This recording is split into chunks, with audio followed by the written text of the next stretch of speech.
on చేసిన ఉండే speed ఎట్లా పోయినా ఏమో కనీసం ఒక 3 కిలోమీటర్లు పోయి దున్నపోయి బండి కొత్తది బండి నా బిడ్డది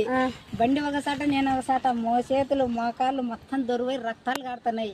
నా కొడుకు ఫోన్ మళ్ళీ అట్లా ఉన్నప్పుడు బండి నేర్చుకుని ఎట్లా వచ్చినావు నా దగ్గరికి నువ్వు చెప్పు పరిగెత్తుకుంటూ వచ్చినాడు నా కొడుకు ఆడు బెల్లారు పని చేస్తున్నారు ఇట్లా బిల్డింగ్ లోనే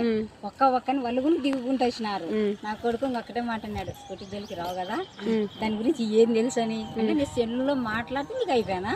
నీకు 2 చేతుల్లో తోలుతాను అనుకున్నావా దాంట్లో బ్యాలెన్స్ ఏంది ముందుకేంది ఎన్నికేంది ఏం ఆలోచన చేయవా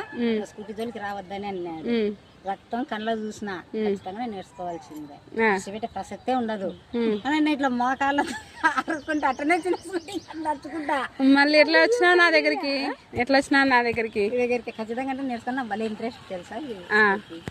అయినా కానీ వాళ్ళు సతాయితేనే అనమాట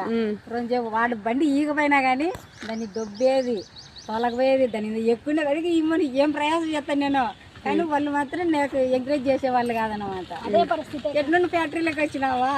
నాకు స్కూటీ ఎవరు నెరివి ఉన్నాడంటే అక్క వచ్చింది స్కూటీలో నెరివిచ్చేకి నా దగ్గర కోడ్ చేసావేంది నేను మాట్లాడతాను అన్నాడు అయ్యాలప్పుడు నీకు అప్పుడు టక్కన ఫోన్ చేసినాడు ఎందుకంటే నా కొడుకు ఎంత ఇంట్రెస్ట్ అనేది మనకి బాగా తెలుసు అనమాట నువ్వు ఇడిచిపెట్టావు కదా మా మోకాలు సిలిపని ఇడిచిపెట్టావంటే కట్టుకొని ఏం తోలుతారని నేను అంటే ఇప్పుడు కూడా నా బిడ్డది నేను ఆడ ఎరా